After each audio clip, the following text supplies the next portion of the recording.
এই পর্বে আমরা বাঘের কথা বলবো। দেখুন, বাঘের খোঁজ আমরা কেউই জানি না, তিনি কোথায় আছেন পুলিশও পাচ্ছে না, কোর্ট কমিটি মানে সিট করে দিয়েছে। দেখা যাক বাঘ কবে মেলে। তবে বাঘের কীর্তিকলাপের খোঁজ করতে গিয়ে যা যা আমাদের চোখে ধরা পড়ছে তা চক্ষু চড়ক গাছ হওয়ার পক্ষে যথেষ্ট। পল্লব সরকার কলকাতার এক বাসিন্দা, তিনি ওই তেভাগা মোড়ের কাছে বেশ কিছুটা জমি লিজে দিয়েছিলেন মাজিদ মোল্লাকে মাছ চাষ করার জন্য। তারপর যা বেরোলো তা আপনিও দেখুন। এটা আমার পারপিচুয়েটেড ল্যান্ড, আমাদের পূর্বপুরুষ থেকে আমার নামে সকলের নামে ডিভিশন হয়েছে, আমার নামেও জমিটা দেখলাম আছে। তারপর জমিটা এনকোয়ারি করতে দেখা গেল একজন লোক চাষ করে, ওটা মাছের চাষ করে। সেই আমাকে ছুটে এসে অ্যাপ্রোচ করলো যে বাবু আমি জমিটা চাষ করি, আমি জমিটা নিতে চাই, একটা সেটেল হয়। কিন্তু ওয়ান ফাইন মর্নিংয়ে তো জমিটা একটা ট্রান্সফার হয়ে গেছে। তারপরে আমরা জমিটা এনকোয়ারি করে, ও আমাকে ভাবলো আমি করেছি, আমি না, RTI করে দেখলাম জমিটা একটা ডকুমেন্টেড বেসিসে ওটাকে গিয়েছে। RTI তথ্যে দেখা গেল ওই জমির যে বলে যে জমিটা ট্রান্সফার করেছে সেই জমিটার নাম্বার ওতে নেই, ওখানে কোনোদিন রেজিস্ট্রি হয়নি ওই নাম্বারে। ঠিক এভাবে এই সমস্ত ওই এলাকার জমি নাকি শাহজাহান আর তার পরিবারের সাঙ্গপাঙ্গদের পেটে ঢুকে যায়। সৌরভ পুরোটা সরজমিনে দেখতে পাচ্ছে, সৌরভ পড়ে রয়েছে এখনো সন্দেশখালিতে। আমি আরেকটু ওর থেকেই জানবো। সৌরভ, মানে জমি হাঙর বললে কি খুব ভুল বলা হবে আজকের দিনে? পিউদি, একেবারেই নয়, জমি হাঙর বললে খুব একটা ভুল বলা হবে না। তার চেয়েও বড় কথা হচ্ছে পিউদি, বেরমজুর 1 নম্বর পঞ্চায়েতের অন্তর্গত যেখানকার ঘটনা আমরা দেখাচ্ছি সেই জায়গাটির নাম হচ্ছে তেভাগা। কেন এই জায়গাটির নাম তেভাগা? কারণ তেভাগা আন্দোলনের সময় এখানকার যারা বর্গাদার চাষি রয়েছেন, যারা কৃষক রয়েছেন, তারা সেই তেভাগা আন্দোলনের সঙ্গে যুক্ত ছিলেন, শহীদ হয়েছিলেন অনেকে, এবং শহীদদের স্মৃতিতে সেখানে কাছারি বাড়িতে একটি স্মৃতিস্তম্ভও রয়েছে। একটি এলাকার নামই হয়ে গিয়েছে তেভাগা মোড়। সেই তেভাগা মোড়ের চারপাশের যে জমি, যারা বর্গাদার চাষি রয়েছেন, যারা কৃষক রয়েছেন, যাদের জমি, সেই সমস্ত জমি ভুয়ো দলিল তৈরি করে কিছু ক্ষেত্রে একেবারে বন্দুকের নলে সেই সমস্ত জমি কেড়ে নেওয়া হয়েছে। পল্লব সরকার তিনি কলকাতায়, সুদূর কলকাতায় বসে রয়েছেন, তাও শাহজাহানের এমন দাপট যে তিনি প্রকাশ্যে ক্যামেরার সামনাসামনি মুখোমুখি হতে চাইছেন না, তাদের নাম নিতে চাইছেন না। আর তিনি এতটা কলকাতায় বসে তিনি এখনও পর্যন্ত শাহজাহানের ত্রাসে ত্রস্ত। সেখানকার যারা মানুষ রয়েছেন তারা বলছেন যে ঘটনার সম্মুখীন আমরা হই, আপনারা না দেখলে বিশ্বাস করবেন না। যদি কেউ মুখ ফুটে বলে যে আমার জমি কেন কেড়ে নেওয়া হলো, তাহলে বন্দুক বোমার অহরহ গুলির মধ্যে সন্ধেবেলায় পরিবারকে নিয়ে, সন্তান সন্ততিকে নিয়ে ধান ক্ষেতের আলের মধ্যে তাদেরকে লুকিয়ে থাকতে হয়। BLROর কাছে গেলে তিনি বলেন, প্রশাসনিক চেয়ারে বসে যার অধিকার সুনিশ্চিত করার কাজ, তিনি বলেন আমাকে ধামাখালি পেরোতে দেব না যদি আমি আপনাদেরকে ন্যায় বিচার দিই। পুলিশ প্রশাসন মীমাংসা করে চলার কথা বলেন, মিটমাট করে চলার কথা বলেন। এই ধরনের একটা পরিস্থিতি যে সকলেই সেখানে কিন্তু শাহজাহান, শেখ শাহজাহান ছাড়া অভিযোগ পর্যন্ত থানা নেবে না, এই অভিযোগ পর্যন্ত তারা করছেন, বিস্ফোরক অভিযোগ করছেন। এবং কোন সরকারের আমলে? যে সরকার সিঙ্গুর নন্দীগ্রাম আন্দোলনের কথা বলে, জমি আন্দোলনের কথা বলে, সেখানে কৃষকদের এই পরিণতি। পিউদি, সৌরভ, অনেক ধন্যবাদ, অনেক ইনফরমেশন আমরা পেলাম। দুলালবাবু, আনইন্টারাপ্টেড আপনি বলুন, কি করে শাহজাহানরা পারে? আমি একটা কথা বলছি, আচ্ছা আমি বলছি, এটা খুব অন্যায় যদি করে থাকে, অন্যায়ভাবে করে থাকে। একটা উদাহরণ আপনাকে দেবো, আমি একটা উদাহরণ দেবো, শুনতে পাচ্ছেন? পরিষ্কার বলুন। পিউদি, শুনতে পাচ্ছেন? আরে বাবা বলুন না। আরে হ্যাঁ পাচ্ছে, বলুন প্লিজ। আমারই কথা বলছি, শুনেন। আমি ইংরেজবাজার শহরের একটা বাড়ি আমার নামে ছিল, আমি বসবাস করতাম। আমার নামেই মিউটেশন ছিল BLRO এবং আমাদের মিউনিসিপ্যালিটিতে। হঠাৎ একদিন সকালে দেখছি আমার বাড়ির মিউটেশনটা CPM-এর এক কমরেডের পরিবারের নামে হয়ে গেছে। উনি বর্তমানে CPM-এর কমরেড, এবং এটা কোন সাল? শুনেন, CPM-এর কমরেড, এবং এই আপনার 2021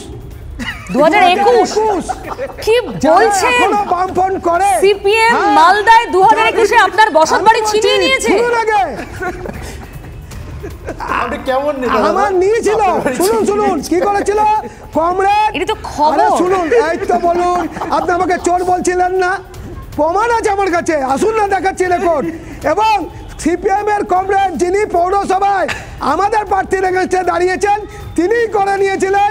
সিপিএম এর যারা এখনো বিভিন্ন অফিসে ডিএর নামে টাকা তুলে টাকা তছরুপ করছে, ডিএর কর্মচারীদের আন্দোলন নামে টাকা তছরুপ করছে। তাহলে দুলালবাবু বুঝতে পেরেছি আপনার ব্যথাটা, আমি অনুভব করতে পারছি এত দূর থেকে। মানে আপনারা কেন বলেন সিপিএম শূন্য শূন্য মহাশূন্যে বিলীন হয়ে যাবে? এই তো আপনার কথা অনুযায়ী সিপিএম তো আপনাদের থেকে বেশি দম আছে এখন। সরকারি অফিসে আছে, এই যে যারা ডিএর নামে টাকা তুলে তছরুপ করছে, ডিএর চাঁদা তুলে, সেই সব মানুষগুলো, এই সব মানুষগুলোকে এখনো বাঁচিয়ে রেখেছে। আচ্ছা, এবার আমি কাজের কথায় আসি। আপনার বাড়ি কে কেড়েছে জানি না, কেন আপনি তখন খবর করাননি জানি না। নথি থাকলে দেবেন আমাদের, ফলাও করে খবর করব। শাহজাহানরা কি করে পারছে তার উত্তর অবশ্যই দেবো, অবশ্যই। শাহজাহানরা কি করে পারছে উত্তর দিন। যদি করে থাকেন এটা আমি জানি না, দেখেন আমি তো দেখিনি আপনার কথাতে। যদি হয়ে থাকে সরকারের কাছে আবেদন করলে ঠিক ব্যবস্থা নিবে। আচ্ছা, আপনি করে এক মিনিট, এক্ষুনি শুনলেন আমাদের প্রতিনিধির কথা। সরকারি অফিসার বলছেন আমি ধামাখালি পেরোতে পারবো না, তার আগে আমার প্রাণ চলে যাবে যদি আমি আপনাদের সাহায্য করি। আপনি বলছেন সরকারের কাছে আপিল, কার কাছে করবে? মমতা ব্যানার্জির কাছে ডিরেক্টলি? এগুলো নাটক, সেই কার কাছে করবে? নাম বলে দিন, তার কাছে পাঠাবো আমরা। মুখ্যমন্ত্রীর কাছে অভিযোগ দিতে। মুখ্যমন্ত্রী আপনি দিন না, আপনার বাড়িটাকে সিপিএম নিয়ে নিল।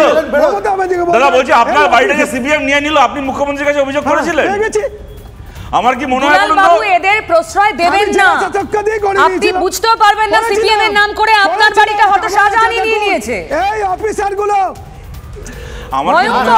কারণ কলকাতায় বসে পল্লব সরকারের হাতে সব কাগজ, কিন্তু কাগজগুলো ভুয়ো। পল্লব সরকার জানতেই পারেননি, বুঝতেই পারেননি, আজ বুঝতে পারছেন। আমি দুটো কথা বলতে পারি?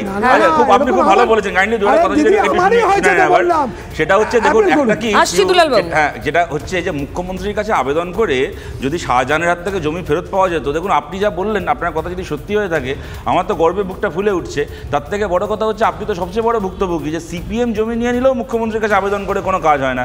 কে বলতে পারে খালি শাহজাহান নয়, হয়তো সন্দেশখালীতে শাহজাহানের কাছ থেকে মমতা ব্যানার্জির বাড়িতে কাটমানি পৌঁছচ্ছে, আর যে সিপিএম নেতা আপনার বাড়ি নিয়ে নিয়েছে বলে আপনি দাবি করছেন, হয়তো সেই সিপিএম নেতার কাছ থেকে মমতা ব্যানার্জি কাটমানি খেয়েছেন, সে কারণে আপনি আপনার জমি ফেরত পাচ্ছেন না, পল্লববাবু ওনার জমি ফেরত পাচ্ছে না। এই সমস্ত ছেদো কথা রেখে দিয়ে যদি আমরা একটু কাজের কথায় আসি, দেখুন যে প্রতিবেদন তোমরা দেখালে বা ওখান থেকেও তোমাদের প্রতিনিধি যে কথাগুলো বললো, শেষ কথাগুলো বিশেষ করে যে সরকার সিঙ্গুর নন্দীগ্রামের নাম করে ক্ষমতায় এসছে, তারা তেভাগার শহীদ পরিবারের জমি কীরকমভাবে লুট করছে। বহু মানুষ যারা কিনা হয়তো সেই অর্থে তৃণমূল কংগ্রেসের সমর্থক কোনো কালে ছিলেন না, কিন্তু সিঙ্গুর নন্দীগ্রামের সময় থেকে মমতা বন্দ্যোপাধ্যায়কে তাদের সেই সত্যিকারের বামপন্থী মনে হয়েছিল। উনি মঞ্চে উঠতেন আর সেই মঞ্চে এরা বসে শৈল চৌধুরীর গান গাইতেন, তেভাগার গান গাইতেন। তাদের কাছে আজকে আবেদন করব, তাকিয়ে একবার দেখুন, আপনি হয়তো একটা বিশ্বাস থেকে, একটা ধারণা থেকে সমর্থন করেছিলেন, আপনার সমর্থনকে, আপনার বিশ্বাসকে, সলিল চৌধুরীর গানকে পুঁজি করে কীরকমভাবে কোথাও সন্দেশখালীতে শাহজাহান, কোথাও ভাঙড়ে আরাবুল তৈরি হয়েছে। এখানে জমি দখল করছে একটা লোক, দেখো কতটা পাওয়ারফুল হতে পারে। খালি একটা ব্লকের নেতা শাহজাহান, সে এমনকি গোটা বসিরহাটের নেতা নয়, গোটা উত্তর চব্বিশ পরগনার নেতা নয়, একটা ব্লকের নেতা। সে এতটা ক্ষমতাশীল, তোমরা যেটা দেখিয়েছো, যদি তোমাদের দেখানো প্রতিবেদন সত্যি হয়ে থাকে, 20,000 কোটি টাকা একটা ব্লক থেকে একটা লোক তুলে বিদেশে পাঠিয়েছে, একটা পশ্চিমবাংলা একটা ব্লক থেকে। তার মানে গোটা পশ্চিমবাংলা থেকে কি লুট এরা করছে চিন্তা করো। আর আজকে সাধারণ মানুষ যারা খেটে খায় তাদের বাড়িতে এখন নুনান্তে পান্তা ফুরোচ্ছে। এই ওয়ার্ডগুলো আর এই টাকার অঙ্কগুলো শুনলে কিরকম মাথা ঘোরে আজকাল। দিদি, আমাদের কাছে কয়েকজন ওখানকার লোকাল খুব তারা ভয়ভীত, তারা জানিয়েছে কয়েকদিন আগে আমাদের কাছে সেই ডকুমেন্টগুলো এসে পৌঁছেছে যে ওখানে প্রায় 350 থেকে 400 বিঘা জমি, যেগুলো আদিবাসীদের জমি, সেইগুলো দখল নিয়েছে শাহজাহান শেখ এবং তার 2 ভাই। এবং যেহেতু আদিবাসীদের জমি লিগালি এরা নাম ট্রান্সফার করতে পারছে না, তাই ইলিগালি দখল নিয়ে সেগুলোকে ব্যবহার করা শুরু করেছে। তারপর ওখানকার এই আদিবাসী মানুষ যখন পুলিশের কাছে গেছেন, ওখান থেকে তাদেরকে একদম তাড়িয়ে দেওয়া হয়েছে। তারপর এই শাহজাহানেরই বাহিনী ওই লোকগুলোর ব্যাপারে খবর পেয়ে যায় এবং তাদেরকে মারধর করা হয়। এইটা হচ্ছে সামগ্রিক পরিস্থিতি, এইটা হচ্ছে ওখানকার বাতাবরণ। এবং এটা বুঝতে হবে যে আমাদের রাজ্যের মুখ্যমন্ত্রী কিন্তু দিনের পর দিন এই শাহজাহান শেখকে শেল্টার দিয়ে যাচ্ছেন, তো মানুষ যাবে কোথায়? আর না বলছি, এই দুলালবাবুর নিজের বাড়ি চলে গেছে, উনি নিজের বাড়িটা এখনো ফেরত পেলেন না। উনি একজন তৃণমূলের এত বড় নেতা, তৃণমূলের পিক টাইমে এত বড় নেতা, উনি এত বড় নেতা, গলা ফাটাচ্ছেন, দেখুন গলা ফাটাচ্ছেন, কিরকম করে গলা ছিঁড়ে যাবে, এরকম নেতার বাড়ি ফেরত পাচ্ছেন না, আদিবাসীগুলো কি বাড়ি ফেরত পাবে? আরে গলা ফাটাচ্ছেন এইমাত্র পেলেন, আমি যখন বলছিলাম তখন পেয়ে গেলেন। আরে শুনুন, এর আগের বার যে লোকগুলো আমি যখন বলছিলাম না দুলালবাবু কি বলছেন দুলালবাবু? আরে হ্যাঁ ভুল করছেন, এক্ষুনি বলেন না শতরূপ বাবু। হ্যাঁ এটা ডিবেট হচ্ছে দাদা, প্লিজ আরে শুনতে পাচ্ছি না খবরটা। 10 বছরের আপনার রাজনীতি 10 বছরের আপনি বাড়ি পেয়েছেন?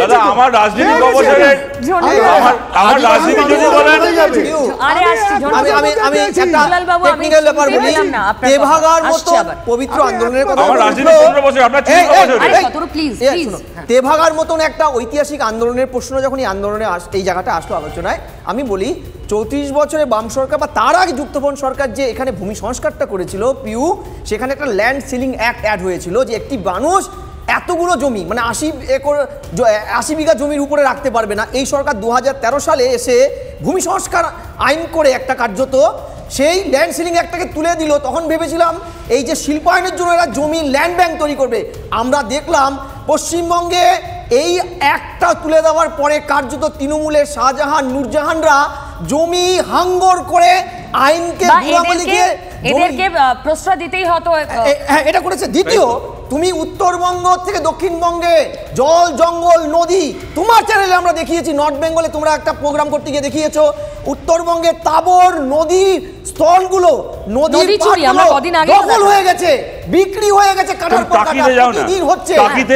বারিক বিশ্বাস তৃণমূলের যে মাফিয়া বারিক বিশ্বাস গোটা ইছামতির পার ধরে, যেখানে একটা যে ইছামতির পারে একটা দরমার বেড়া দিয়ে একটা দোকান করার কথা নয় কারুর, সেই ইছামতির পার জুড়ে বারিক বিশ্বাসের রিসোর্ট, বারিক বিশ্বাসের হোটেল দাঁড়িয়ে আছে। কোপাই নদী মহানন্দা প্রত্যক্ষ মদদে। দুলাল বাবু শুধু এক শাহজাহান নয়, শাহজাহানরা ছড়িয়ে রয়েছে কোচবিহার থেকে কাকদ্বীপ, এটাই অভিযোগ। আমার কাছে জানা আছে বাম আমলে এখানে মালদার মহানন্দা নদীর তীরে সিপিএম এর নেতারা মানুষকে দখল করে বাড়ি করে দিয়েছে। আপনাদের দরকার কি? আপনার কথা ধরে নিয়েই বলছি, তাহলে আপনাদের দরকারটা কি? বামেরাই ভালো ছিল, আমাদের আমলে হচ্ছে না। আচ্ছা বামেরা চুরি করেছেন, আপনার বাড়ি চুরি হয়ে গেছে, আপনার আমলে আপনার বাড়ি চুরি হয়ে গেছে, কি বলছেন? আমরা চুরি করছি না। কি পরিবর্তন করলেন? আপনি নিজের বাড়িটা বাঁচিয়ে রাখতে পারছেন? হ্যাঁ করেছে, বামরা করেছে, কিছু কর্মচারী এই যে আরে বামেরা তো খারাপ, আপনি নিজের বাড়িটা বাঁচিয়ে পারলেন না তাই বলে? যত দোষ কর্মচারীদের, কিছু কর্মচারীর জন্য আবার সেই কর্মচারীগুলো টিফিন ব্রেকে আন্দোলন, আবার সেই সরকারি অফিসার সেই কর্মচারীদেরকে দিয়েই তো পঞ্চায়েত ভোটটা পার করলেন। কিছু ওই কর্মচারীগুলোকে দিয়েই তো অন্য দলের ছাপ মারা ব্যালট পেপারগুলোকে রাস্তায় ফেললেন নাকি করার জন্য।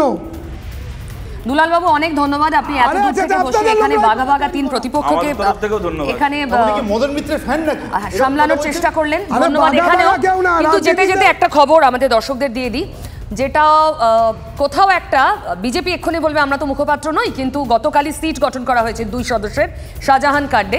একজন রাজ্য সরকারের প্রতিনিধি মানে রাজ্য পুলিশের, একজন সিবিআই আজ কোর্টকে জানালো এখনো আমরা কারোর নাম দিতে পারছি না।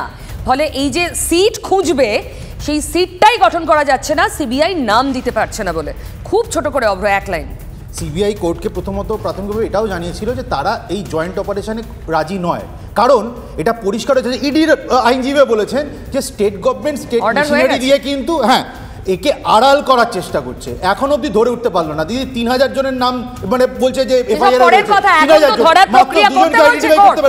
এখন কোঅপারেশন কোথায়? কে কোঅপারেট করছে না? রাজ্য তো গতকাল নাম দিয়েছে, রাজ্য সরকার শেল্টার দিচ্ছে, রাজ্য সরকার শেল্টার দিচ্ছে, রাজ্য পুলিশ আরে এই তো সিটের সদস্যের নাম গতকাল রাজ্য দিয়েছে, সিবিআই আজকেও দিতে পারবে না। আজ দেয়নি, কাল দেবে, 2 ঘন্টা বাদে দেবে। সেটা দিয়ে আপনি কনক্লুড করতে পারেন না যে সিবিআই কোঅপারেট করছে না। এটা ভুল কনক্লুশন হবে। ভোটাররা যারা দর্শক এই মুহূর্তে টিভি দেখছেন, আমার হাতে সময় নেই, শেষ করব আজকে ডিবেট। সঙ্গে থাকুন টিভি9 বাংলা।